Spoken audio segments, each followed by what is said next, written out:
माझ्या राणी मालिकेचे अपडेट पाहण्यासाठी चॅनलला सबस्क्राईब करा।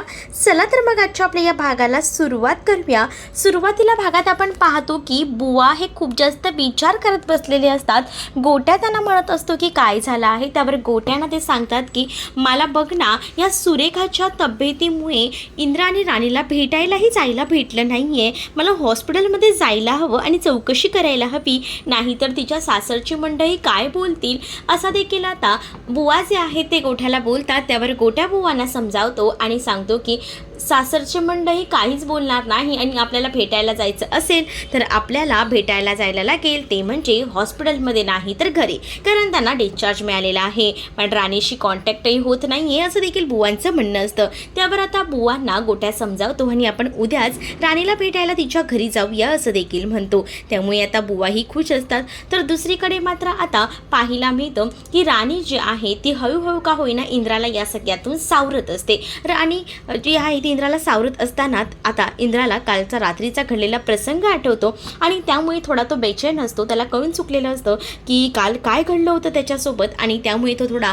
डिस्टर्ब असतो आणि त्याच वेळेला तो राणीला म्हणत असतो की काल जरा जास्तच विचित्र वागलो ना मी। त्यावर राणी म्हणते की त्यात काय एवढं, तुम्ही तुमचं मन माझ्यासमोर मोकळं केलं, मला काही विशेष वाटलं नाही असं बोलून ती त्याची समजूत घालत असते। तर दुसरीकडे मात्र आता खूपच जास्त टेन्शनमध्ये जी आहे ती खरं तर इकडे मालती असते, कारण मालतीला ना किचनमधली कामं करायची नसतात आणि ती म्हणत असते की खरंच ना जी राणी आहे ना ती फक्त आराम करते, या आजारपणाच्या बहाण्याने इतकं काही तिला लागलेलं नाही आहे आणि फक्त नाही आराम हवाय आराम। तर काकू म्हणतात की तुम्हाला कामं करायची नसतील तर सांगा, मी करेन, पण राणीला दोष देऊ नका, कारण बिचारी राणी आहे ना खरंच खूप काम करते, दमते, त्यामुळे मला असं वाटतं की आपण तिला थोडा दिवस आराम करायला द्यायला हवा असं देखील ती आता काकू जी आहे ती मालतीला म्हणते। दुसरीकडे मात्र आता पाहायला मिळतं राणीने डॉक्टरांना कॉल केलेला असतो आणि डॉक्टरांना तिने म्हटलेलं असतं की आता काय करायचे, तुम्ही जी घाई करायला मला सांगताय ती खरंच इतकी जोरात करायला हवी का घाई? तर डॉक्टरही म्हणतात की हो, आपण लवकर घाई करायला हवी, कारण ते लवकरात लवकर बरं होणं गरजेचं आहे आणि त्याचसाठी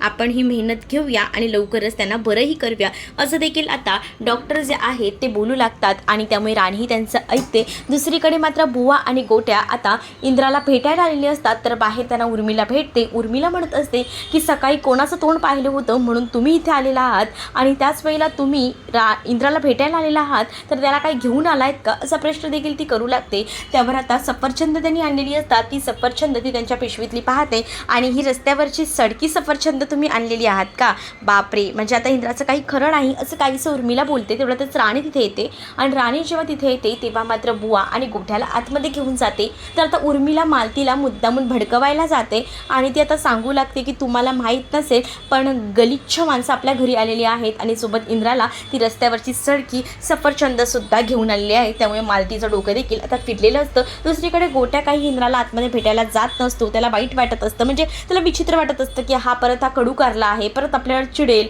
आणि म्हणून असं थोडा माघार घेत असतो। पण आता गोट्या बाहेर थांबलेला असतो, तर दुसरीकडे बुवा जे आहे ते इंद्राला भेटायला गेलेली असतात, इंद्राला विचारपूस करत असतात। इंद्रा म्हणतो की मला बरं वाटतंय, तुम्ही कसे आहात, ते तो स्वतःहून त्यांची विचारपूस करत असतो। हे बघून ना राणीला खूप भारी वाटतं। त्यानंतर गोठ्यालाही तो पाहतो की दारावर तो उभा आहे, त्यावर तो त्याला आतमध्ये बोलवतो आणि म्हणतो की काय चाललंय तुझं, तू ये ना आतमध्ये, आणि तो त्याला विचारतो की तू कसं आहेस। त्यावर आता गोट्या चकित होतो की इंद्रा मला हे सगळं काय विचारतोय, बापरे, हे तर अपेक्षेच्या बाहेर होतं त्याच्या, आणि म्हणून तो थोडा वेगळा विचार करत होता। पण आज जे काही इंद्राचं वागणं होतं ना त्यामध्ये बरेच बदल दिसत होते, ते सुद्धा राणीला। त्यामुळे राणी जेव्हा बुवा आणि त्याचसोबत इकडे मात्र जेव्हा गोठ्या निघून जातो ना तेव्हा राणी इंद्राचे आभार मानू लागते आणि इंद्राला म्हणते की खरंच थँक्यू, कारण आज तुम्ही बुवांसोबत इतकं चांगलं वागलात ना, ते नक्कीच ना चाळीमध्ये सगळ्यांना जाऊन तुमचं कौतुक तर सांगणारच आहेत, हे सुद्धा मला माहिती आहे असं देखील ती आता म्हणून आता कौतुक करत असते। तर दुसरीकडे मात्र आता इंद्रा जो आहे तो सुद्धा राणीवर खूप जास्त खुश असतो। पण आता प्रेस कॉन्फरन्स असते आणि ती खूप जास्त महत्त्वाची असते आणि त्यासाठी आबा जे आहेत